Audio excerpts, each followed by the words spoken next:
Hello and welcome back to the Flurry Sports Podcast. Welcome to 2024. 2024, the Flurry Sports Podcast. I feel like that's what this year is going to be about, truthfully. Apologies for the little bit of a delay in the show, I would say. I think we were supposed to come back last week, but I mean, we're enjoying the holidays and really diving in to that Epstein list. We're figuring it out. You're welcome. That's what we've been up to. Jake, what have you been up to? Well, I will say, if you were surprised you didn't have a show last week, so was I. Only in the sense that Sunday rolled around, I would say, and I was like, oh, we're not going to do the show tomorrow. I was like, it's New Year's. I was like, what do you, no way. But it was great. This is a busy stretch of the year for us. Obviously, family stuff all the way around. We had... Zach, get ready. I'm going to throw it to you in a second. What was the peak of the Christmas Eve bonanza? I think we hit 55 people in the smallest house on planet Earth. Okay. Yeah, I think so. I would say top moment for me, we had a dog shit in the garage. Silently, and no one knew what to do. That was my favorite part. I picked it up with a napkin and everyone was like, Jake handled it. And I'm like, what are we doing? I was like, we're farm people. No one could grab this little thing of poop. I literally went back there. It was one strand. Yeah, it wasn't much. No. I was like, what do you mean? We could figure this out? It was interesting. I was definitely just observing, but truthfully, it was unprecedented. It's an unprecedented situation. Like, what is happening? The dog kind of pooped inside, but kind of not, because we were in a garage. So I think that was the debacle. Like, what do we do? We're not inside, we're not outside. Yeah, that was weird. Like, we only have barn cats, and at one point there were 2 cats in there, and we're like, is this okay? They're like, yeah, they live here. So yeah, it was weird. Before you do that, Zach, the other thing I was doing over this break, I love end of the year lists. They're the best. Yeah. What a season that is. And to make you, the listener, listen to the whole show at the end, Zach and I are going to give you our top 3 things we watched this year. He doesn't know that, but we are. So Get ready, Oak Island fans. I got to say, that is the thing that I was going to say. I've watched something and I needed to bring it up. I'm watching the newest season of Oak Island, as everybody is. Captivated the nation. I'm really upset. Ooh! And you can't guess why, Jake. There's no way you could guess why I'm upset at the Fellowship of the Dig, the Oak Island boys. Really? I was promised so much. I'm just going to say it. You don't even get to guess. First episode, 2-hour premiere. Let's go. Probably because we have too much to find. Like, we got to add another hour. And first episode, banger. Set the season off. High expectations. I think we found like 3 coins, one of which was from the Roman Empire. Why is that there? It was like BC it was from. Like, why is this fucking thing here? Awesome. I love it. History nerd. If we find 3 coins in episode 1, what are we going to find in episode 2? And just, I watch it passively while I work, okay? And episode 2 rolls around. Episode 3 rolls around. Episode 4. I think I might be on episode 7 now. Yeah. And nothing's happened since episode 1. And that's pissing me off. This was supposed to be the year. We can't be doing new theories anymore. We can't be doing, just dig it up. Just dig it up. We don't need to pinpoint exactly where it is. Just dig it up.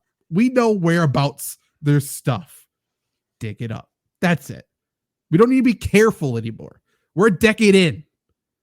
Dig it up. That's crazy. Dig it up. Also, that's tough. That's tough because the whole show is like, we must be on top of more stuff. Legitimately, you don't think they're planting shit? No. They're not planting it. I mean, there's TV magic, right? It's not like they just stumbled upon a coin. They were probably there months ahead of time flagging shit. But, right. But no, I don't think they're planting that stuff on the island. I think there's a lot of shit that's happened there. But we have so many scans. So many people come in with their new technology, and every time it's like, there's shit right here. It's like, yeah, there is. Well, it's cursed, Zach. It takes a long time to find stuff. I know one more person has to die, apparently. And guess what? Someone died 6 years ago. I thought that broke the curse. But apparently they have to die not of old age. We need, actually, 2 people have died during the show. A kid died. I think cancer got him. Silent killer. But wow, maybe not. Something. I might be making that up. Zach just killed a kid. I mean, he's for sure dead. He's gone. However, all right, you can take my word for it. Yeah, I don't know if it was cancer. I don't want to put that on cancer if it wasn't cancer. Cancer gets a lot of bad pub. You can't give a bad rap to cancer. Yeah, I mean, a lot of, I don't want to pile on if it's not true. However, rest in peace, little Italian kid. I don't know his name. From Michigan, Mm-hmm. Lagina. Actually, I don't think he's a Lagina. to be honest, stop. He's not Move on. I was like, oh, it's good. He didn't give him a fake name. Then you hit him on the way out. I think his name was Tommy DeVito. No, Marty Lagina is the mastermind behind this whole Oak Island situation. By the way, this is why you should tune in for this season, baby. And this is why the progression from season 1 to season whatever the fuck we're on right now is great. I think Marty Lagina dyes his hair more every year. And there's a stark contrast behind his fully gray and white beard to his jet black hair. And it was astonishing when I first saw it this season. And it's a beautiful thing. It's a meme at this point, I think. It's good stuff. I can't wait, dude. Okay, let's see if it makes an appearance at the end of the show, Zach. The other thing we were doing over this break, watching a lot of football. Yes. Too much, some would say. But it was an eventful week 18. A lot of situations. Eventful week 18, eventful end to the college football year. Yes, recording this during the national championship. A Pop-Tart was sacrificed. Yeah, what was that? The best. If we're doing bullshit, let's live it up a little bit. That's fun. I agree. I think the next Tony the Tiger Sun Bowl, Tony has to play on a team. That's a great point, actually. I feel like the Bulls they used to be more ridiculous. I feel like they dialed them back a little bit, other than the Pop-Tarts one, obviously. And the Gronk Bowl, I guess. Yeah, the Gronk Bowl was crazy. The Mayo Bowl kind of took on a life of its own. Why? I mean, that's not a new one, but why are we doing that? We don't need to dump mayo on somebody. We don't need to do that. No, and we don't. Dukes, and we don't need to make Duke's mayo a thing either. Yeah, what a good point. Out of all the mayo, why Dukes? No. That's a great call. Yeah, I don't know. Weird. Bowl games don't matter. They don't matter. We got to get rid of them. And boy, howdy, are they going to matter less next year? That's true. And one last thing, bowl games do not matter. You're 100% right. Fuck Florida State. You don't get to you should get kicked out of the ACC. Yeah. And they want to go to the SEC. Why? You just saw what happened. And I don't care that you sat people. You should get kicked out. You should get relegated to whatever. I think they sat people to try and make it look better. Like that was going to happen anyway, even if they played all their guys. Even players who are like not going to the draft. Like, you guys suck. You're Florida State. And then they sit out of their final game because they don't want to get killed, probably literally, by Georgia. In like a protest, like, we shouldn't be playing this game. Okay, prove a point. So bad Kirby Smart's like out there being like, someone's got to do something. Someone's got to hold me back. That was like, oh man, it is funny that I think the biggest travesty of that all, it is wild that we got away with not putting Georgia in. Mm-hmm. And everyone was like, can you believe we didn't put Florida State in? Like, we didn't even talk about it. That's crazy they didn't make the cut. And I know that the way it all shook out,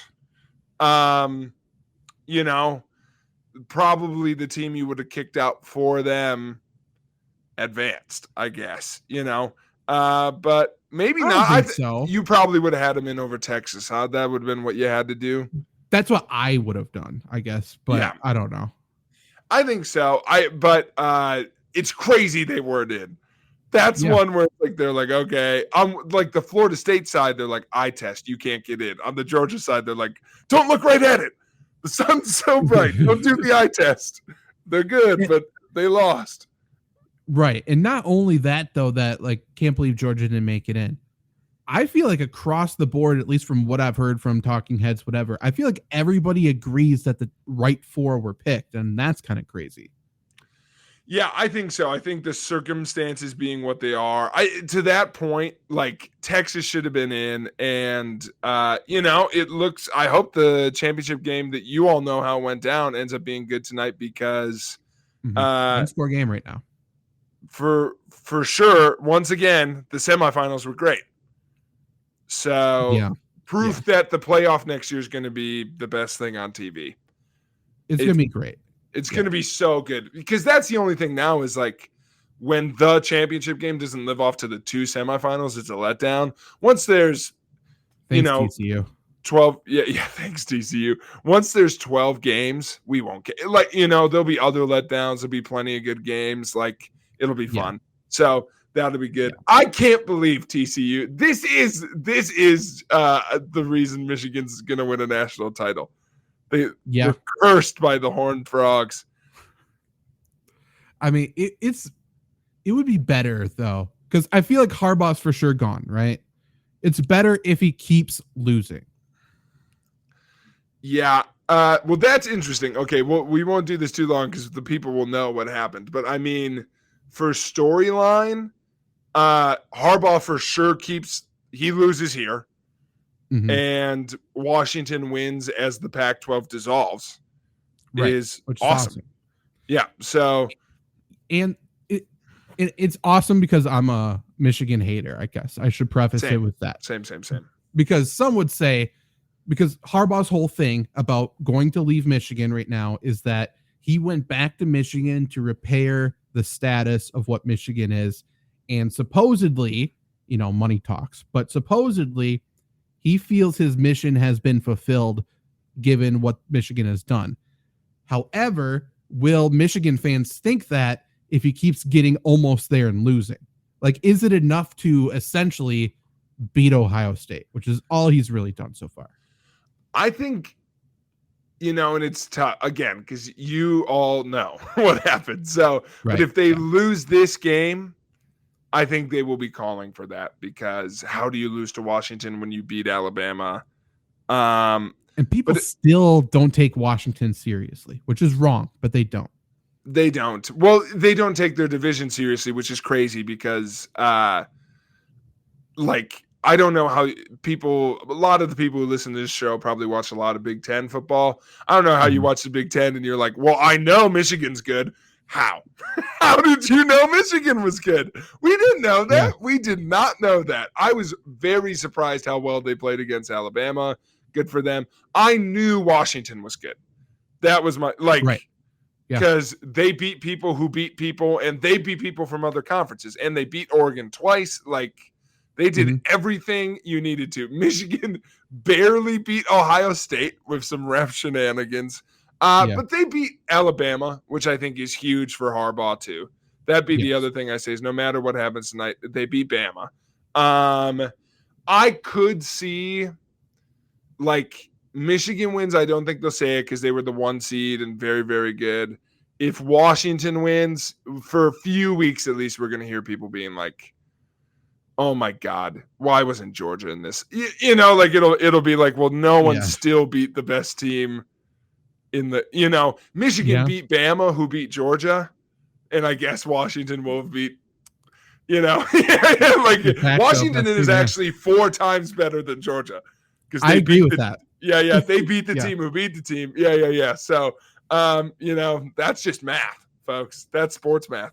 So, I mean, I think it's crazy how Yeah, I think it is crazy how much Washington got overlooked. I also think it is wild for as big, like college football by the numbers is the biggest sport in America. Like in attendance and fan support. Like cumulatively, you're saying? Yeah. I know TV numbers and revenue, it's professional NFL. football. Yeah, for sure. But I would say in terms of like fan support, there's also more teams, so maybe that's not fair. But like fan support and attendance and like size of stadiums and like just devotion to teams, I would say it's at least up there. I think it's the second biggest by a bullet. You know, and it's still so regional, like to a point you just like the fact that we're so into it and we're like, man, bummer that Bama's not in the championship game. And it's like, really? Like, it's like these other teams are really good. Like, we got excited Texas made it because of what Colt McCoy and Vince Young did 15 years ago. Like, true. It's like, you know, like, what are we doing? I don't know. That's just weird to me about college football, where it's like, we don't really pay attention to like what's going on, you know. Notre Dame, if they went on a hot tear next year, is going to make the playoff, and they should not. But you know, but they're Notre Dame. For sure. Lou Holtz. That's right. Yeah, God's pulling for him. But yeah, college football is extremely regional, and college football has the cult-like following that most NFL teams, I feel like, have lost. I feel like at one point maybe they had it, and probably wasn't as strong as college football then. But like college football stadiums, at least in the SEC, are bigger than a lot of NFL stadiums. That, to your point, they are the alumni thing. You got a bunch of people in khakis fucking barking like dogs at Georgia games. I mean, the fandom in college football is different than any other sport. So I think you have a point there. But NFL is king. Let's not forget that.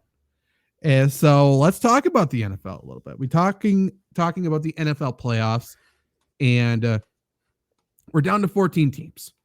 And there are some great storylines, I think, Jake. By the way, people, every episode from here on out, you can watch it on the Flurry Sports YouTube channel.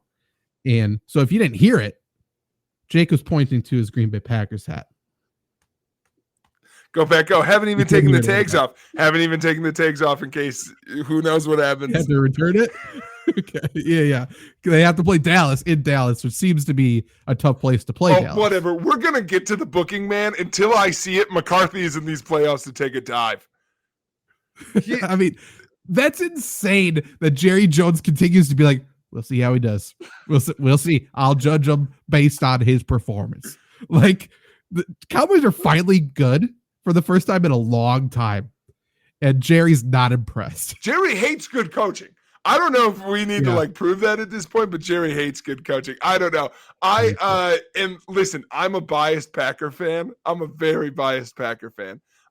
Spoiler, folks, I'm not going to book the Packers to win the Super Bowl. Did I, in a car, in a highway coming home, yell, we're going to win it all? Yes. But, you know, what are you going to do? By the way, Claire called. If that's what happens, Claire called it after the Chiefs game. We're going to win the Super Bowl. So, you know, so we're on this tear. Did I, as soon as I saw it, see, McCarthy, old friend. Like, I was like, come, the boy who lived. Come to die. That's what's happening, man. Packers are so close to being able to play Detroit in the first round of the playoffs. But Carson Wentz had to do some Carson Wentz bullshit and beat the 49ers. But yeah, I mean, going to Dallas, people would say not an easy matchup. We shall see. Mike McCarthy can certainly Mike McCarthy, though. We've seen him do it enough. We've seen the Cowboys choke in the playoffs to the Packers enough. Truly anything could happen. Yeah, I mean, I think it's all laid out there. Do I think the Packers are going to win the Super Bowl? No. Do I see a storyline where they beat Mike McCarthy, beat division rival Lions, and then finally without Rodgers beat his greatest downfall, the 49ers? Why not, man? Well, okay, this is the issue. I'm going to rain on Packer fans' parade here a little bit. If they somehow pull off a miracle and beat the Cowboys, you have to go to San Francisco immediately. That's the next game. And that's where all our dreams have died, Zach. That's where all our dreams are died. In a normal year, when we're not running on magic, when we're good at football. We're so young. Yeah, we're so young, dude. We're so young. Have you ever tried tackling a baby? It's hard, man. It's hard to tackle a baby. Dude, we were farmers. We were in there. You know, it's the hardest animal to catch, a calf. I mean, it's wiring. I would argue no, but I mean, the calf's easy. It's once they get a little older, but I get your point. Newborn. You never know what it's going to do. Okay. You got to be gentle with it. Fair enough. So maybe the Cowboys will try to be gentle. We shit all with over Jordan him. Love. Yeah, that's right. Maybe Aaron Jones will pull off the 4-touchdown game like he did in Dallas a few years ago. Who knows? Or maybe AJ Dillon will come back and the Packers give him the ball, which isn't necessarily a good thing, you know? I mean, maybe, man, or maybe Tucker Kraft's the best tight end in the whole damn league, you know? Maybe Christian Watson comes back and then pulls a hammy immediately. That'd be fun. That's all. It's all possible. But listen, I'm on a little bit of a Packer fan high. They are not the storyline. I think it's a fun story. Out of the options who could have snuck in, that's a fun storyline to make it into the playoffs, I think. Would you agree with that? Yeah. Like, I think out of the options, it's like that is more fun. The only other one that would have been fun is if the car wreck of the Vikings had somehow snuck in. I'd have been all over that. Honestly, that would have been fun. What's the biggest playoff loss in history? Like, let's go for it. But other than that, like, what, the Saints sneak in? I wasn't into it. So, and Seahawks are not interesting at all. No. So I think for storyline's sake, we've got a damn good. Listen, there's two halves of this. Is the football good? No. Are the storylines intriguing? Yes, and we're going to talk about both. Where do you want to go first? You want to talk about the football? Or you want to talk about the storylines? We got to talk about the storylines. So for the people who are outsiders who are maybe tuning in just for the playoffs, I will say Ravens, 49ers on bye, best two teams in football. So they are not playing this weekend. So then in the AFC, we'll start with what I think is possibly the best game on paper. And that's the Texans versus the Browns. And what's fun about this one, for the people who haven't watched football since 2016 or so, is Joe Flacco is quarterback for the Cleveland Browns. Career resurrection. And what we have in this game, Jake, are two quarterbacks who are playing their best football after replacing Deshaun Watson. Both of them. And that's awesome. And Deshaun Watson doesn't get to play. Yeah. I love it. That's great. And I hope it's mentioned. I hope so too. Also a sneaky, all-timer in some ways, like that. You know what I mean? Flacco, and then the young gun. Yeah. Like no one talks about Flacco that way. Listen, let me say this, because I don't want to be a Flacco defender, but just on accolades, because that's how people talk about legacy. If he had done what he's ended up doing his whole career in Baltimore, I think he'd have a really good shot at a Hall of Fame. I think, if somehow the Browns get down and dirty and they win one this year, I think he's a shooin'. So that'll tell you how kind of close he is now. So he's all time good. He had a great football career. It was somehow a joke the whole time. Elite Joe Flacco, but it's been fun to watch that. And I think for me, the most fun player to watch in football this year has been CJ Stroud. And for sure, the most fun coach in football this year was DeMeco Ryan. So I think this game's going to be so good. I think people are kind of sleeping on how evenly matched these teams are. The AFC South was tough this year, very evenly matched, so Jags, Jesus, what are we doing? They suck. And what I tweeted out and what I've said on the show many times, I cannot wait for the day that we can talk about Trevor Lawrence as the player he actually is. Yeah. Because he's not very good. He's fine. I don't know. You know what was a great storyline in all of this, though? It sneaks in the back of your mind. Football fans, you don't always remember it, but it's there. It's like the Jell-O in your cabinet. just when you need it most. What's there, Zach? They disrespected the terrible towel. I saw it all over my Twitter. What? Can't do it. You can't do it. I fucking hate that. It's so funny. It's so funny that that's a thing. And I love it. I love that that's still a thing in football where it's like, you stepped on a rag. Shouldn't have done that. Yes, shouldn't have done that. It's one of the very few superstitions we all take very seriously. Yes. I mean, I can't believe they did it. But yeah, Joe Flacco, man, I think the Browns are very good. Yeah. Okay. Despite all of the injuries they have suffered, and they are the most injured team in football with like key players. I think they're down to their 4th and 5th offensive tackles, which is stupid. Plus, Nick Chubb is like universally everyone's most loved player, I feel like. Yeah. And he's incredible. Everyone loves Nick Chubb. He's not playing. But yeah, Joe Flacco's playing his best football. And CJ Stroud, even today, people on ESPN are saying like, CJ Stroud's had a good rookie year, but a rookie's not going to do anything in the playoffs. He's very good.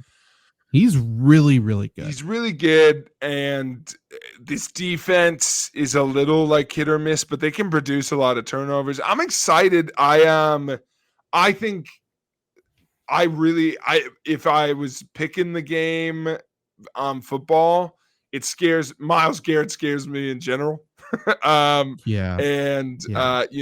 guess that layout of seasoned who's the scariest pass rusher and who's the least experienced quarterback, those two mixing is not usually a good recipe. So I think I'd go Browns, but storyline wise, you know what? Looking at this AFC structure, I think I'd also go Browns.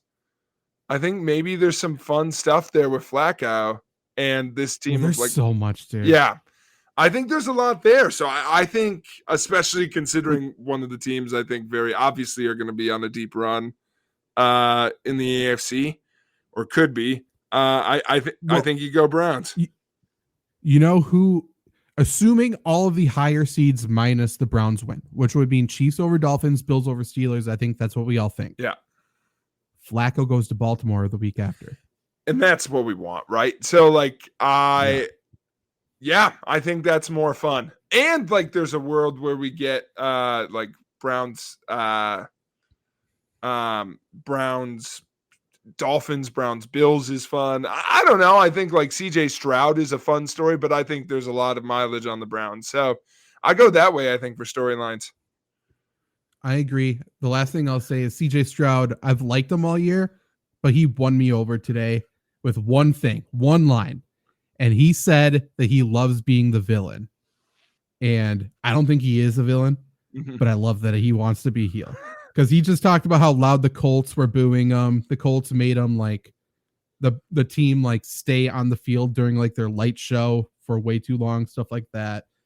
But if there's a quarterback who's good at football and he likes being the villain and he's a rookie, give me CJ Stroud for the next 2 decades.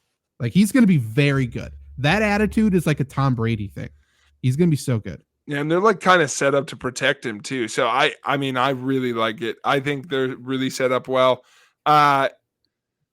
You know what would be a fun? How do we get there? Is there a way we get to? This would be kind of a crazy path through the playoffs, but I was like, what be a fun route for Joe Flacco? But if Browns beat Texans, and all the Browns beat Texans, and then we could get. Yeah, I was like, it'd also be fun if he could run into the Steelers. Like if we get a Browns Pittsburgh matchup, but they'd have to be the AFC Championship game, and then they wouldn't see Baltimore. Right. So, maybe not the road to go. But let me just spin that webster for a second, because there's one very funny thing that would happen to that matchup. Okay. All my money on the Browns in that game. Do you know why, Zach? Who do you think would start a quarterback for the Pittsburgh Steelers? It'd be Mason Rudolph. Oh, it'd be Mason Rudolph. Would it be Mason Rudolph? He's dead, dude. He's dead. If he makes it to the AFC Championship game, Myles Garrett's not even going to be wearing his helmet. No. He's already going to be holding Masons. He's going to be walking out the field holding. He's like, "Where'd my helmet go?" Wham, dude. The pregame warmups would be must watch. Why is Mason hiding? Why is Mason hiding? Yeah. Where is he? Myles Garrett's just on the 50-yard line, sulking back and forth. That would be awesome. Talk about a storyline I need in my life. Yeah, 100%. Myles Garrett, I think I've said it before. I think he's the scariest person in football. He's terrifying. He's top 2 scariest guys in sports. Yordan Alvarez of the Astros is also very, very scary guy. Like the only guy I think could like look a baseball into the home run, like just like get away. He is the guy from Major League who just hats for bats. So I don't know. Those two, top 2 scary, but. I love the Browns-Texans matchup. I'm also really excited that Pittsburgh made Buffalo, and can we just say, how is Buffalo the 2 seed? Buffalo, they're not good, dude. Like this is insane. Josh Allen did the most predictable Josh Allen bullshit, and that's throw 2 interceptions, one of which was the worst interception I've ever seen in a big game against the Dolphins. He gives zero regards to the football. He doesn't care. Yeah, I mean, it's crazy. It's crazy how reckless he is. I think this should be a very fun game. Pittsburgh is like, talk about unpredictable. Like they win a lot of games. Their point deficit is ugly. It is, so if it's close, it favors Pittsburgh. And listen, I loved you talk about like players who are like universally beloved. God, TJ Watt he's out there. I know. So same as Nick Chubb. So it's like, man, who are we rooting for? So I'll tell you who I'm rooting for though. Who are you rooting for? Give George Pickens. He's going to start a fight in this game for sure, without a doubt. And I'm very excited for it. He is a head case, and I love it. He's for sure a head. Listen, this Pittsburgh team, people don't talk about it with Tomlin. I've given Tomlin a lot of shit over the years because I think he's a heel. No one wants him to be. But part of that I love, he's got some mean freaking teams, dude. They love to be in teams' heads, and they love to be underdogs. Buffalo is ripe for an upset. I almost don't want to not analyzing the game. Buffalo should lose and Pittsburgh should upset somebody. And those 2 teams are in the same game. Storyline wise, it for sure should be Buffalo. I mean, there's 100%. There's way more story there. Especially because that second round of straight up likely matchups if the Browns can beat the Texans, and that'll be a very toss up in terms of point spread and stuff. We get Chiefs Bills again in a rivalry that never dies, and Ravens Browns. I mean, that's awesome, right? So and the Bills won the regular season matchup. Wonder what would happen in the playoffs. Yeah. The only weird thing is the story there is that the Chiefs just break their hearts. And I don't know if the Bills are flying high enough for that to happen again, but I think that's where we're heading. I would lean towards the Bills for storyline. I think football wise, there's a lot there to like for a Steelers win, but I don't know, a very good defense and a very people this Bills team, I think at one point was 4-7. They were a bad team. And they won a lot of iffy game. I've heard no one talk about them being good, and now they're the 2 seed. So I just don't know what to do with this team. They for me are not a top 3 team in the AFC. So I don't know. I'm just pretty out on them, but for storylines, give me them and Mahomes one more time. I mean, I don't think the Bills are a very good team, but the Steelers have been historically unable to win games without TJ Watt. Yeah. So, I mean, I'm just going to pick the Bills. But this other one, then we talked about the Chiefs. This other game is the Chiefs and the Dolphins.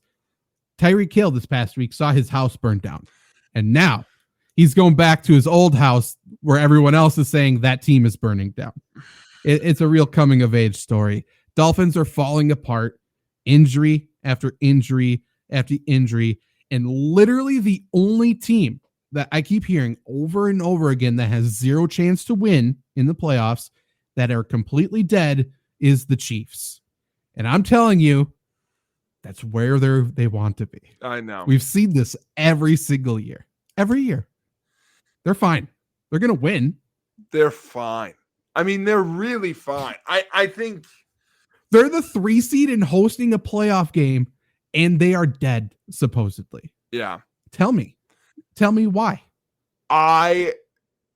Here's what I know. Is this even true? You tell me if this is true, because I feel like we've taken this as truth, and I don't even know that. Are they that much worse than they were a year ago? At this point, the receivers aren't great. The only thing, and this is the theme with, I think, almost every team in the playoffs, I feel like every offense is out of sync right now. Yeah. And the team that finds the rhythm is going to win the Super Bowl. The Chiefs are fine talent-wise, I think. I think the receivers aren't as good as last year. I think they need to improve that. But if they just develop a rhythm, they're going to be fine. And Travis Kelce got to rest last week, should be the healthiest he's been in a while. It just feels like the Chiefs have things that they haven't shown yet, and they just knew they were going to make the playoffs, and then they'll pull out those tricks in the same way that Spagnuolo has done with his defense every single year. Every single year, he brings out tricks in the playoffs, and they play well. Now he's got a good team, and he's going to play well. And the offense is just going to do the same thing that the defense has done in past years, and they'll probably go to the Super Bowl. Shout out Dennis Green. They are who we thought they were. I'm off the hook. We did. I'm with you completely. I mean, also, we talked about this a couple of weeks ago. A stat that I think people are missing out on. Everyone's talking about Travis and like his lack of production. His targets are way down. I think it's almost as if he's trying to get the receivers involved to build their confidence up. And I think when we get to the playoffs, all bets are off. We're going to throw to him 20 times a game, and we're going to we talked about it after I went to the Packer game, because it was like, how is a guy getting 20 yards of reception and only being thrown to 6 times? And I really think whether it's trying to build a balanced offense for the sake of just making the team better, or we are going to see a lot of these teams again, and we are not tipping our hand fully. Like, we've got home 100%. Field advantage against all but 2 teams, one of whom could very easily lose in the first round. Like, the Bills aren't good. And by the way, the Chiefs almost got a 2nd seed. So it's like they were, so like, why did they have to try any harder than they did? I think they're very clearly the favorites in this game, especially with the Dolphins' injuries. I would have loved a fully on their best game Dolphins in this one, because I think that could have been something special of like the Chiefs rising to that. I hope we get a crazy game from Hill. At this point, could be fun to see the Dolphins do so. Like, maybe an AFC where the Chiefs are just out right away is really fun, because like it's clearly the best conference. So like, let's just see the Ravens and everybody do the damn thing. Could be fun. But that said, I think it's Chiefs. And also, in a weird way, I don't think the Dolphins, if they win this game, win the whole thing. And I think everyone else's stories are worse if they don't beat the Chiefs on the way to it. So I want whoever beats the Chiefs to keep going. For sure. So for sure. For that reason, I got the Chiefs advancing here. But also, it'd be different if the Dolphins were healthier. But boy, they are not. So that's tough. I mean, just with Waddle and Mostert, they probably beat the Bills last week. I know. And like, they're banged up on defense. No one's really been talking about that. But like, I think they're on their 4th corner. Yeah. This game, I think it's supposed to be really fucking cold in Kansas City too. So for whatever stock you want to put into it, Miami team going to a cold place. Tua is already a bitch. So I mean, hope it's just gonna Taylor happen shows again. up and she just looks so intense. Like where she shows up in like black eyeliner, just like you're fucked. Like, like we're That'd be good. we're ready now. I love it, man. Like it looks like Black Hole He'd Raider win me fans. over. Yeah. yeah. What? Yeah, that's I true. want her to wear a shirt that says "I hate Tua." Can we get that going? That would, boy, I would be listening to all the Taylor Swift. I'll learn to like the songs. It'll be fun. Yeah. I would be so happy. That would be great. Let's go over to NFC. One that I don't think that has really that many storylines. Could be a shitty game. It's that 4 versus 5. So it's Buccaneers are hosting the Eagles. The Eagles have been horrible down the stretch. They've lost 5 of their past 6, I believe. I believe Buccaneers have won 5 of their past 6. Both quarterbacks are hurt. Jalen Hurts especially. So Eagles defense is atrocious. Truly, I think it's going to be a sloppy game. It could be a race to 15. It's just, I don't really know fun storylines. Obviously, people are going to be either rooting for or against Baker Mayfield. Yeah. But other than that, there really isn't a connection between these teams. No, that I know of. No, there's no connection between these teams. I think the storyline is just does the Jason Kelce story end here? Is kind of like does do the Eagles fall off now? Like I think it's been really sad to see them fall off because I think it is just I literally saw a joke on the NFL pregame show yesterday where it's like, the 2023 season, the year we all stopped caring after the Eagles were good. And it's like kinda like we lost a little magic. So I am really rooting for the Eagles because it makes the playoffs so much more fun. Because we kind of said it throughout this season, like the NFL was banking on Kelce Bowl, especially on the NFC side. Like, so I don't know. Like to your point, there's not really any storyline in this game. I, for one, would love to see Baker and the boys do good things and like good for them. But listen, the NFC South freaking sucked, and the Buccaneers weren't very good. Like they don't almost deserve a run. So I'm hoping that this is a storyline of like, bring back Nick Foles. Can we get a Nick Foles run? Can we do that? I don't know. I hope the Eagles can do something, but X-ray came back bad today for Hurts. Like I don't know what that's going to look like. So it's a tough stretch for the Eagles, man. I don't know. Yeah, I'm rooting for the Buccaneers, and the Eagles. Like I said, they were worse this year, but they got even way worse than I thought they were. It feels like they're so bad that they're sandbagging us a little bit. So we'll see.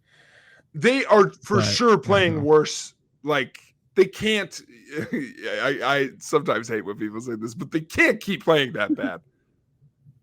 They've passed that point. Like it's like they're not that terrible team. I truly think this last week they didn't care. I agree, and they had some people out too. But they were trying to get right. But yeah, for sure. So I'm still picking the Eagles. I mean, they are even at this. I think they are more talented than the Buccaneers. And the storylines are there for me. Yeah. So I'm going there. But be fun for Baker. I think they win. Hope Tampa wins. Then let's talk about Cowboys and your Green Bay Packers. Obviously the Mike McCarthy connection is the biggest, literally and figuratively, storyline here. We also got Al Harris coaching up the defense and being one of the top Packers defensive coordinator candidates, even though I personally believe you can't have your cake and eat it too. You made the playoffs because of, not in spite of, because of the defense. I think Packers have to give Joe Barry another year. Do I think he deserved 1 year? No. But I think they have to give him a 4th year now. I think that's their punishment for making the playoffs. So, but Al Harris, Mike McCarthy, we have a lot of, storylines between the Cowboys and Packers in the playoffs before. Obviously, Des Ketchett. We had Mason Crosby, Dager. The 90s. As well. The 90s. I think Dak Prescott is probably the best quarterback in the NFC remaining, which is wild to say. God, And you might be right. Yeah. It's him or Brock Purdy, right?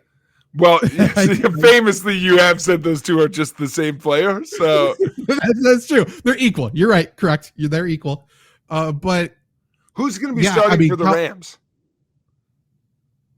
Oh, Stafford. He's the most talented left. But I get what you're saying. I get what you're saying. Yeah.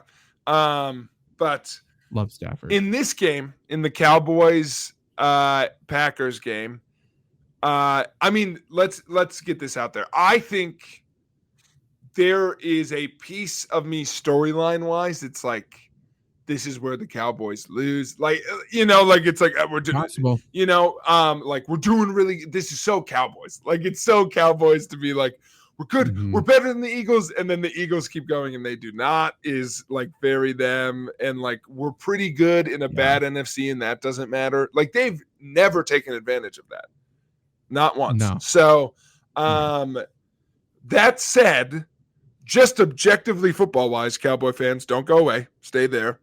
I think talent-wise, how they have been playing, they are the best team in the NFC. For me, I really like their completeness. I think they are the most consistent for me. I really like the 49ers, and obviously they're the other one.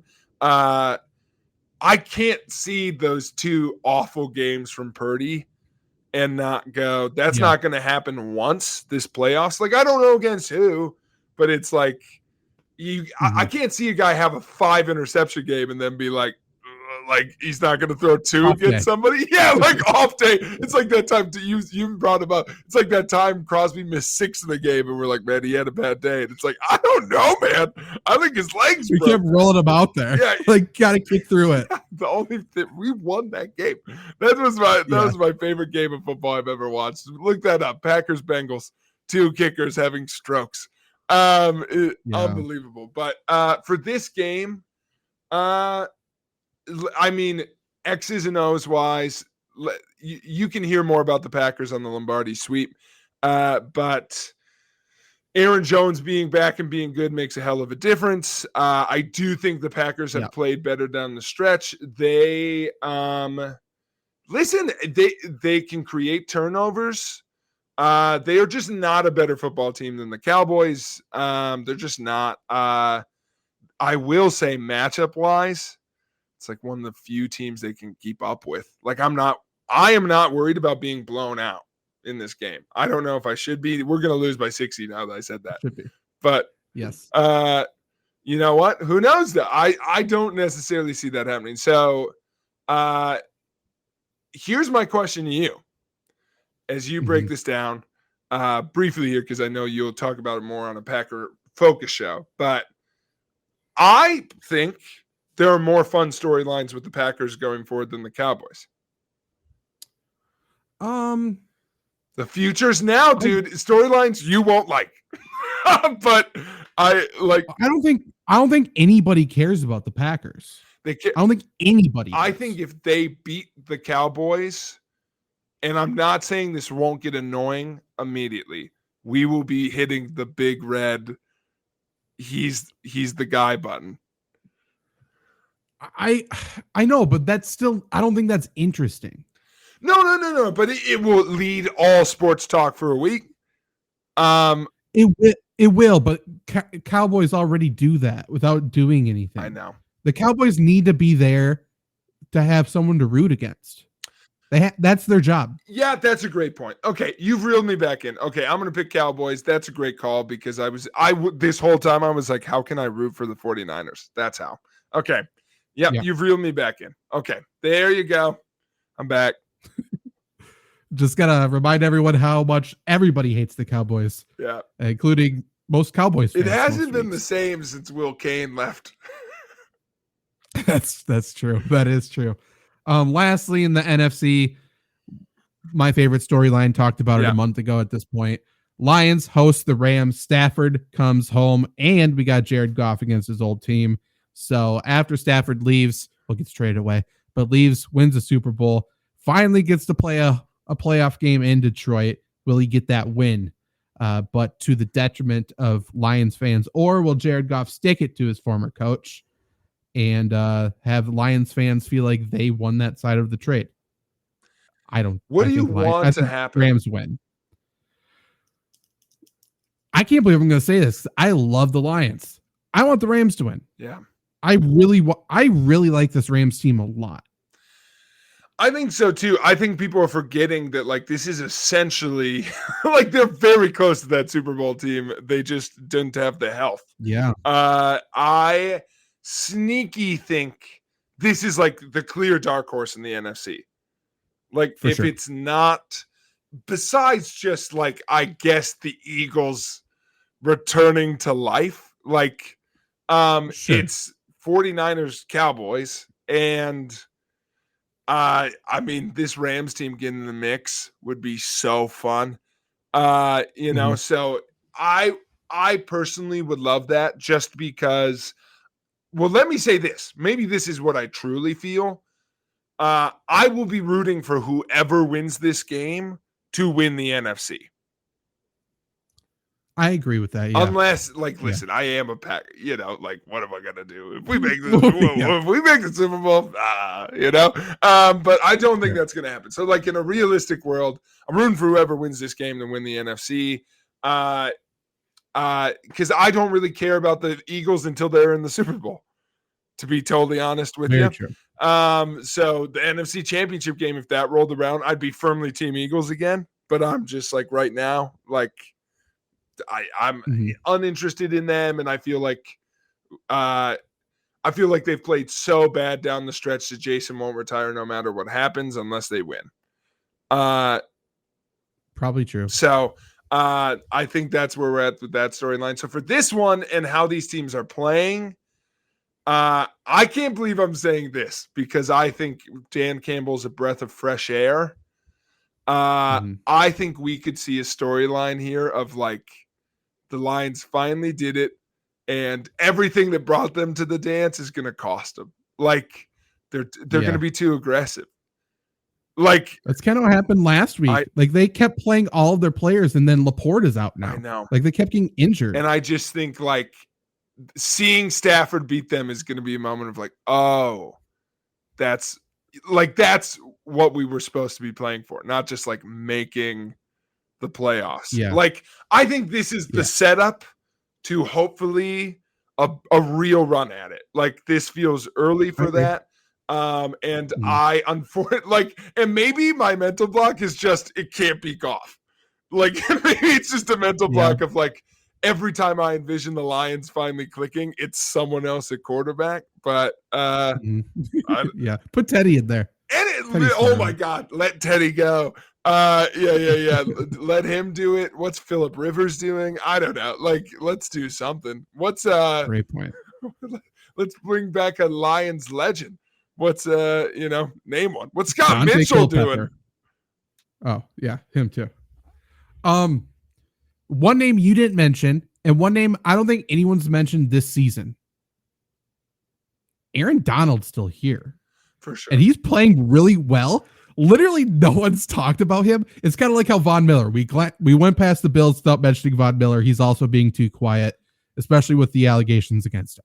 But Aaron Donald is like he doesn't exist. He almost retired last offseason. I know. Decided to come back, and we haven't mentioned his name since. He's probably. Do you think he wants to hit Jared Goff? I think he would love to hit Jared Goff. I want to hit Jared Goff. I can't imagine making it to a Super Bowl and losing because of Jared Goff. I think at some point we just got so certain the Rams weren't going to make it, we stopped caring about that team in general. Because you know what I realized today? Yeah. Nakua had an unbelievable year. Record rookie-breaking year. Yeah. We stopped talking about him in week 3. Yeah, for sure. As soon as Cooper Kupp came back, we're like, okay. I mean, he's going to take the Rams. And the Rams don't matter. Like, this Rams team's really fun, really good. Very fun. The only thing I will say, there's a reason I really like this Lions team. They've got some guys that are so fun to root for. I hope this game freaking rocks. I hope it's a shootout. I hope it comes down to a fake punt. Well, it's coming down to a fourth quarter touchdown drive for sure. Either Stafford's going to throw an interception to lose the game, or he's going to throw a touchdown to win the game. Oh, that's so interesting. I think the Lions either win it on the drive or they do something to shoot themselves in the foot. Sure. Sure. They accidentally report the whole line eligible in trying to prove a point. By the way, they should do that. The whole team should go surround the ref and just all scream at him numbers and just get them discombobulated. Yeah. Just to prove a point. Because that's bullshit. The guy I hope has just an awesome game. I love Amon-Ra St. Brown. I think he's great. I hope he just has a killer game. I've got a soft spot for Montgomery too. So I don't know. I think I'll be interested. I think storyline wise, the Rams. Yeah. I think they win regardless anyway. So yeah, there you go. What at this point, Zach, is your ideal Super Bowl matchup and then your ideal Super Bowl winner? Ideal? I mean, I need Lamar Jackson to succeed at like the top level. Yeah. Just in my heart of hearts. So I need Ravens to run the table and win. I want them to do so against the Chiefs because I want it to make a point about the Chiefs as well. That they were not dead. They were just hiding. Yeah. They were asleep at the wheel. They woke up. And then them beating the Chiefs is cool. I like that. Yes. But then NFC wise, like my ideal situation, NFC, it's kind of a disaster over here. I think ideally I would like the Rams to do so. And it's like the whole fuck those draft picks, the whole fact that they didn't even really need to rebuild. They just got an offensive lineman and they're fine to go. I like that. So I think ideally it would be Ravens over the Rams, which would probably be Matthew Stafford's last hurrah. We shall see. Yeah. But what's your ideal Super Bowl then? Yeah. I mean, I'll say it, like, especially with the setup now, this could be a WWE level of you make them think they don't want it, and then you give them what they want. God damn it. Give them, if we get Kelsey Bowl now. Yeah, that's true. It's insane, right? So I think people will hate it. If that happens, I think people will I don't think so. Angry. I think the NFL sniffed that we were about to hate it, Zach. And so both teams are terrible. Like, so they're like, no. Sure. And now we've got, how do we make them both underdogs? And so I think now, I think now, especially the Eagles, if the Eagles go on a run now, I mean, that's incredibly, I'm in on that. So like we will get a Super Bowl rematch with both teams talking about how no one believed in us. Both sides after just making it to the Super Bowl. And after being the biggest things in sports all year. Yeah. No one believed in us, by the way. So that's the ideal matchup. Honestly, I want to see it. I do want to see it. You're right. I think there's a sneaky story there of like if Chiefs lose to Ravens, I think you can still have all birds Super Bowl. Like I think Ravens Eagles is fun. If Jason makes the Super Bowl, they have to win.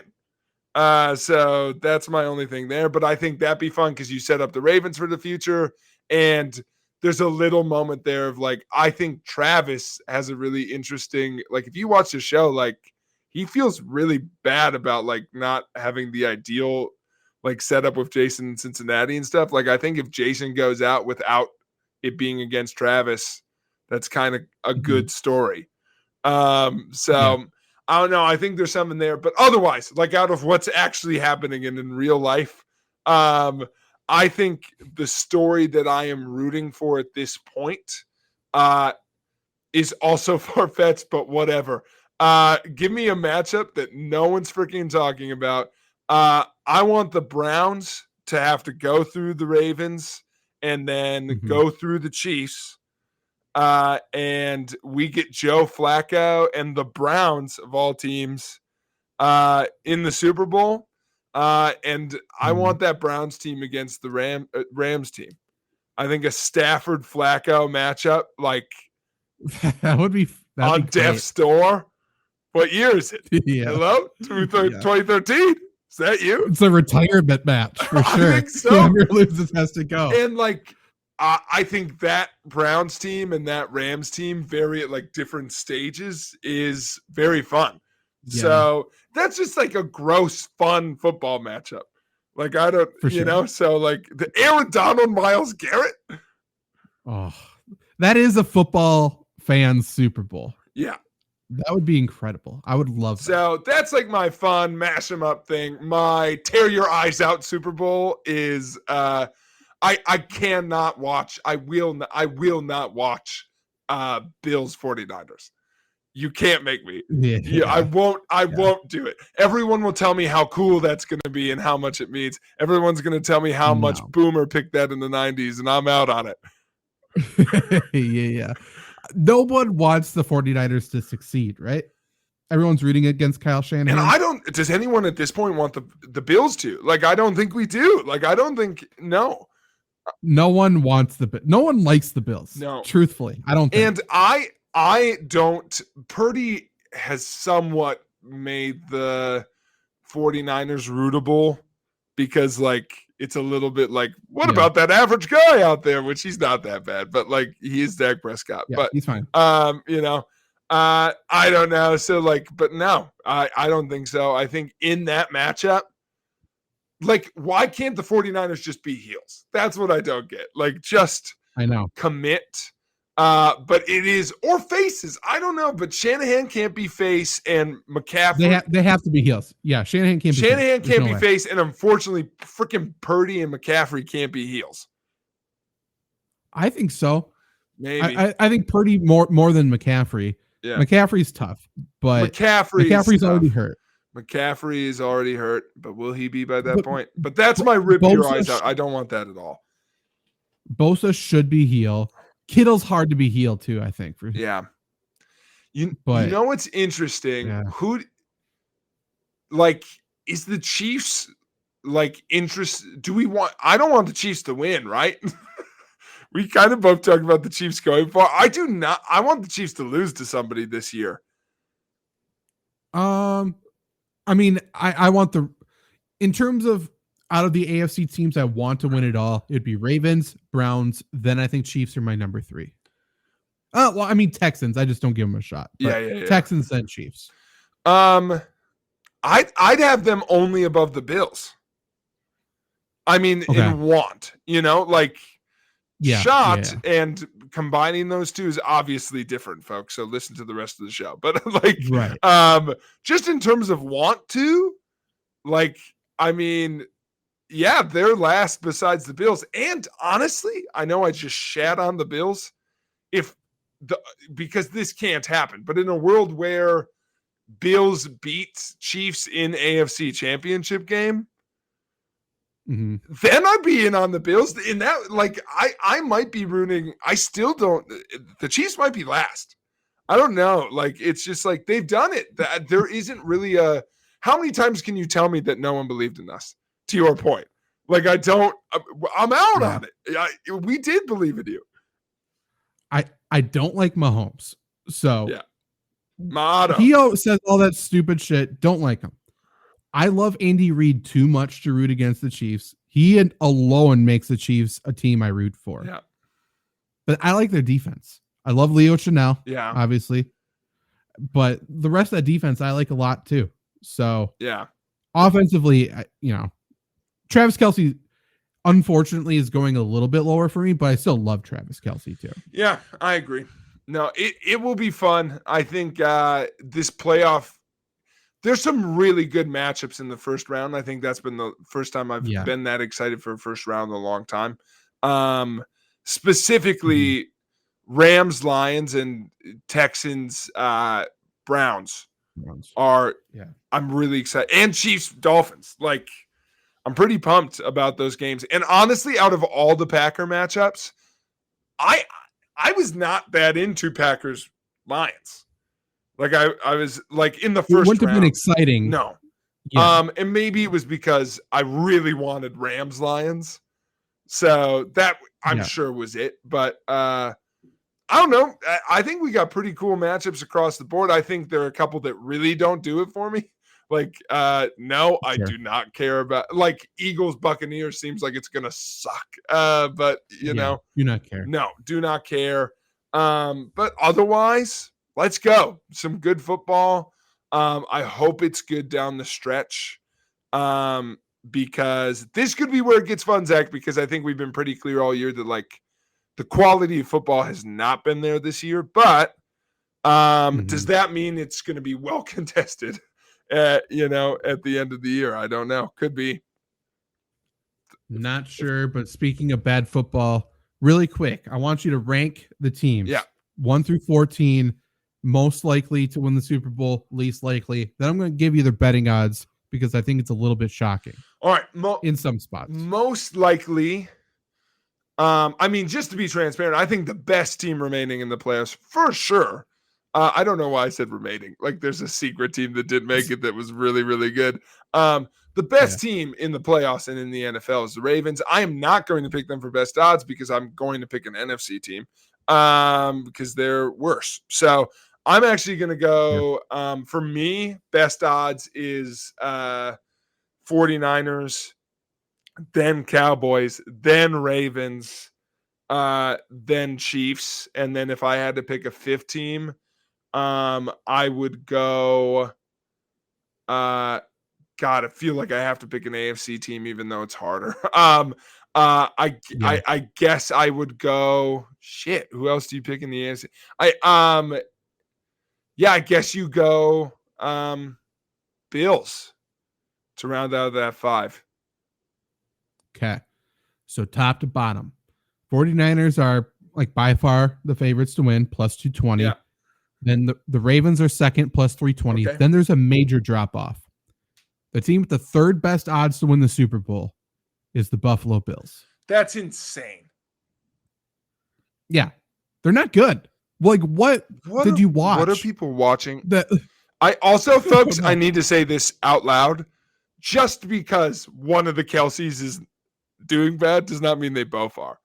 Like, I think the narrative is like the Kelseys are. No, the Eagles have collapsed. That's crazy. They have better odds than the Chiefs. I agree. Literally, people are saying Chiefs are dead. They're the only team that people are counting out in the playoffs. Yeah. Number 4 is the Cowboys at plus 750. Then it's the Chiefs at plus 1,000. Then it's the Eagles at plus 1,700. They have the 6th best odds. Both those teams are dead. That's too inflated. Then, tied with the Eagles is the Dolphins, who actually are dead, I think. Yep. Then it's the Lions at plus 2,200. Then we get to the Browns at plus 3,000, Rams at plus 5,000. I think both of those teams are sneaky, to be completely honest. Yeah. They may be the second best teams in their respective conferences. Yeah.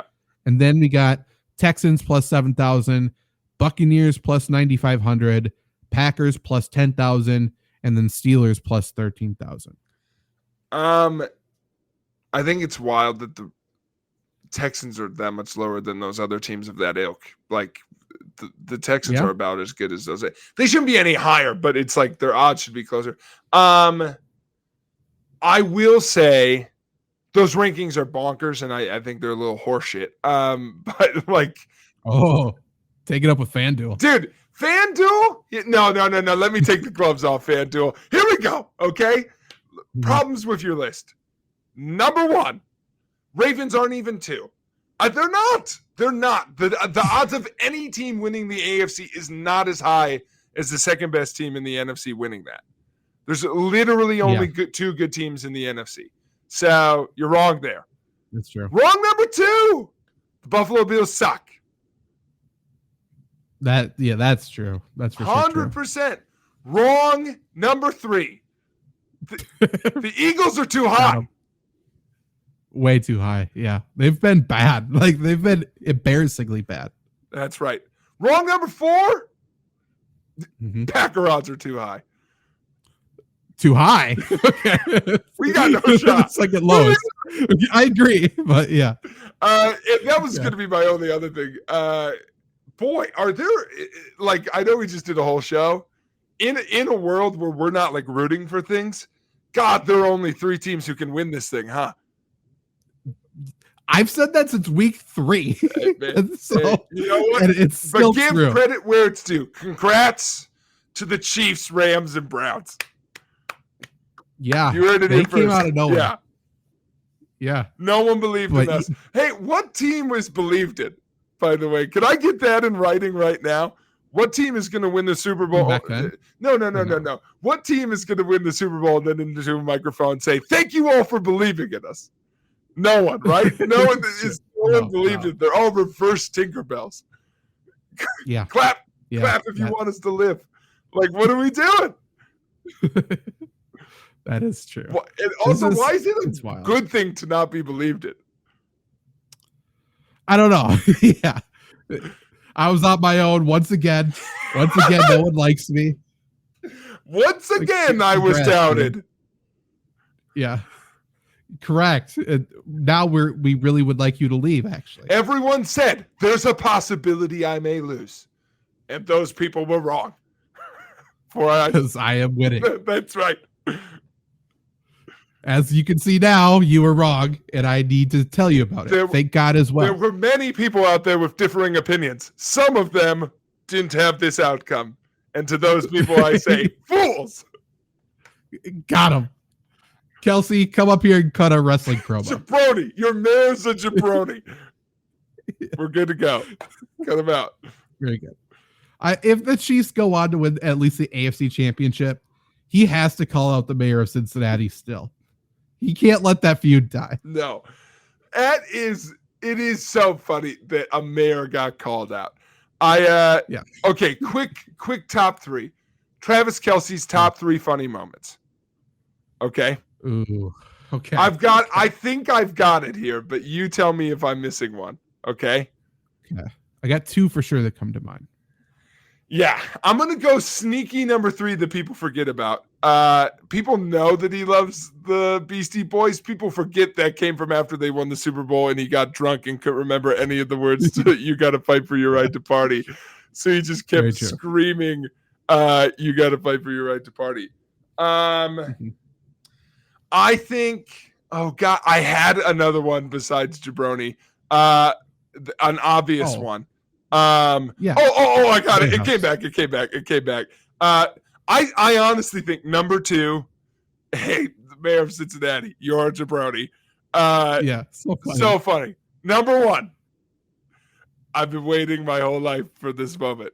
100% going up to the president of the United States and, hey, look over thereing him. Is one of the fun. That is so comically good. So good. Better timed off by Patrick Mahomes. Never once losing his target. Stay home, boys. No. Defensive ends. You watch. Stay home. What's your assignment? The discipline that he showed is why he's a Super Bowl champion. It was an impressive display. The only shame is, I guarantee, if he has 30 seconds on that mic, he's calling out the mayor of Cincinnati. Yeah, from the White House. At the White House. My fellow Americans, the mayor of Cincinnati's a jabroni. Yeah. Whatever you say, I think at that podium becomes law instantaneously. He could have had that. Oh, and then we would have Biden saying, what's a jabroni? We really were robbed of that moment. What's a Zamboni? Thanks, Mahomes. Zamboni? Baloney? Yeah. I mean, way to go, Mahomes. Congratulations. Yeah. You ruined it. There we go. Jake, I know you had a game. Can we play it next week? Yeah. 100%. Next week, game time. I think we can we wrap up with our best things we watched this year? Okay. Yes. You go first because I don't remember. I got it. Okay. I will give a quick shout out. It was a good year for wrestling. The most fun I had watching a show all year, but probably, it was the only one that like you and I watched together. So but I still think Mania was my favorite thing I watched all year. Probably on a rest. I'm trying to think what was this Mania? This Mania, it was a long time ago, but this Mania was Mysterio with the. Oh, it was. Yeah. That was this one, and I like night 2. We watched. I think you and I watched night 1. Was Pat in this one? Pat McMahon was not this. Not this one. You're thinking 2 ago, right? because that's the same one that Sammy went against Knoxville. This one was it was Sammy and KO versus the Usos. It was also big tag team match with like Braun Strowman and Ricochet, and Otis was in there, and they were all just flying around. That was very good. That was good. Charlotte Ripley were at the end. Charlotte just started smiling, and we were like, what the fuck? That was odd. But really, I mean, really good Mania. So that was the best thing in wrestling. But my top 3, ready for this? Best TV show all year, Zach. I know it. You know it. The people know it. You can't defeat Scandival. It's the best thing that happened all year. I still have mixed feelings on Scandival, but it was captivating. Best thing, it really did take over. Bravo's, I mean, like, if you're a Bravo fan, like, the sky opened up. The sun came out. Like, what a moment that was. So I think just for the sheer drama of it, and like how that scandal that was so like every scandal that's ever happened at Bravo somehow. Yeah, it's the same thing. It just had a better name. They had a very catchy hashtag. For some reason, we really cared about that. I don't like that same storyline has happened. I kid you not. Like 6 times on Vanderpump Rules. Just that show. At least 3 times with that guy. So it's crazy. But you know, that's why it's only number 3. That's very good. Yeah. Number 2, Zach, saw this at the very end of the year. The Iron Claw. I don't even know what that is. Oh God, it's a movie. It's a wrestling movie. And yes, I do know what this is. I do. The guy from the Bears in it, and Zac Efron. Very, very good as a wrestling fan. The best wrestling movie for sure. I think it's better than the Wrestler, which is the other clear best one. Not much competition. Yeah. A little bit better than that one in the 90s where the kid wrestles Sting. What was that one with the David Arquette's in it? It's a weird one. But you know, they're all good in their own way. But this one, like for me, who it's known the story, and like it's literally the Kennedys of wrestling. Like it's unbelievably tragic. Very good. And honorable mention for, I heard going into it that like, wow, Zac Efron got in shape for this movie. He ate himself. How his arms are so big in this movie is he looks like a new man. He's fucking yoked. Really? Like the best interview I heard is we had to look like guys who were definitely taking steroids without taking steroids. Like, so like it's the 80s. So, and Zach, the reason you need to watch it, a guy plays Ric Flair, and he understands the assignment.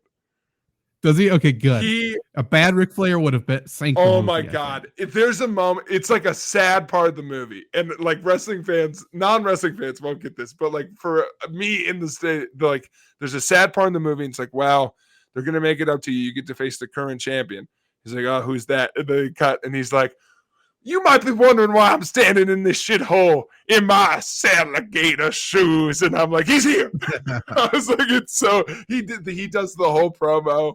It's so good. It's incredible. So that's number 2. Number 1, Zach, best thing all year, Oppenheimer. Sorry, just gonna agree with all the critics. I haven't seen that either. Jesus, it's another sad one. I know. It's good. Yeah, I'm sure. I can't imagine. Florence Pugh's naked in it. Does that change your mind? Whoa, don't know who that is, but sounds good. God, she used to date Zach Braff. Okay. I mean, so did Sarah Chalk in many seasons. You're the worst. You're the absolute worst. By the way, that's my top 3. Thanks for listening. Now here's a thing only for Zach. Today, someone was like, if you had an unlimited amount of money to bring back any show for one more season, what would you do? And I was like, how much money would I have to pay for people to forget about a season? Yeah. That's the better option. What would be better? Another great Scrub season or just removing season 9? I don't know. I think it has to be removing season At 9. This point, give me a Scrubs movie. That's what I said. I was like, I'll take a Scrubs movie that just like retcons it. Like, that's fine. Yeah. Let's just do that. But otherwise, I would love a new Scrubs season that just acts like the other one didn't happen. For sure. They should just, it should be a lot of the same storylines, but with the people we want to see. Oh, even better.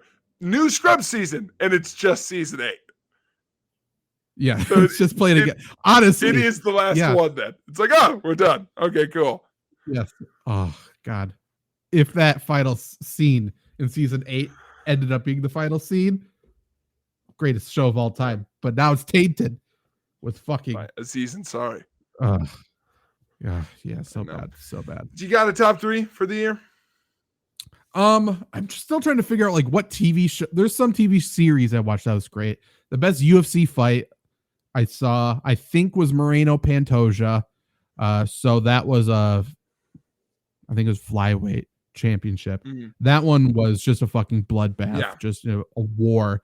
Definitely go back and watch that. A couple pay-per-views ago, maybe like 4 pay-per-views ago. I'm trying to think like what the best football game I saw this season was. It has to be a college game. Yeah, I for me it was I think it was for me the Pac-12 championship game. That was a good one. I will say the finish in the SEC championship game. Yeah. Had to be that one, right? That was the Alabama corner touchdown. Yeah. Or was that the game before? No, that was the game before. Oh, right? that was the game before against Auburn. Yeah. Yeah, that they should have lost. That ending was insane. That was the most Alabama ending of all time. That was very good. Honestly, Bama, Michigan was great. The ending's unbelievable of that game. Bama, Michigan, that game was insane. Michigan's so good. But yeah. Just trying to think of what TV shows I even watched this year. There's something good that I watched. Vanderpump, I spent too much time on. Way too much time on. Way too much time. Vanderpump you watched this year. Letterkenny and Shoresy. I watched I like horror movies, but I haven't seen very many. I went through all of the Friday the 13th ones. Ooh. And I will say, I don't know why they're famous, but they are kind of a good time. I don't know. They're not good whatsoever. No. They're terrible. They got famous off the spin, the twist of the first one. And then he's very scary. And no horror movies were good back then. But then they stayed not good. That's not true either. Nightmare on Elm Street was right around then. That's a campy movie too. So much better than Okay, that's true. That's true. Johnny Depp really takes in the teeth. Okay, you're right. You're right. Like Friday the 13th movies, almost none of them, especially I think 2 and 3, there is zero plot. They do like a little thing in the beginning, like we're going to pretend there's a story and Jason's back and go. And then it's just him following people around and killing them the rest of the movie. That's all it is. It's insane. And in the first ones, they also really he is somehow everywhere. That's like the funniest thing in the first ones is he's never shown running and is always ahead of you. Yes. And he obviously drowns in water, so he hates water, but then later he's swimming. So that's a nice little twist. He learned, takes off his mask. He's Michael Phelps. Basically. By the way, Olympics as of today, I think is 199 days away. Wow. Need it. Bum, bum, ba-dum, bum, bum, bum. Hope that girl has some horse tranquilizers in her heart. Da, da. Is she back? Katie Ledecky is back for one last show. Oh, one last show for her. Mrs. Jonathan Owens is going to be in it. That's right. That's all I know her from. God, TikTok, don't cancel me. That was ironic. Okay. You shouldn't have said that. But yeah, dude, I can't wait. And if you can't wait, you should support the Fleury Sports Show. If you listen to this on podcast, come on. Just go to YouTube. I don't know what that means. Come on. I'm so sorry. I don't know what that means. If you only listen to podcasts, grow up and go to YouTube. If you're watching this on YouTube, we have a podcast. Go over there. Yeah. If you can hit subscribe, it'd be great. Like the video, all that good. Come on, please. Have any of these podcasters tried pity? It's going to be a tactic I take. We're going to see how it goes. But yeah, thanks everybody for listening. Support the show. And that's all I got for this week. We'll be back next week. We promise. Bye. Come on.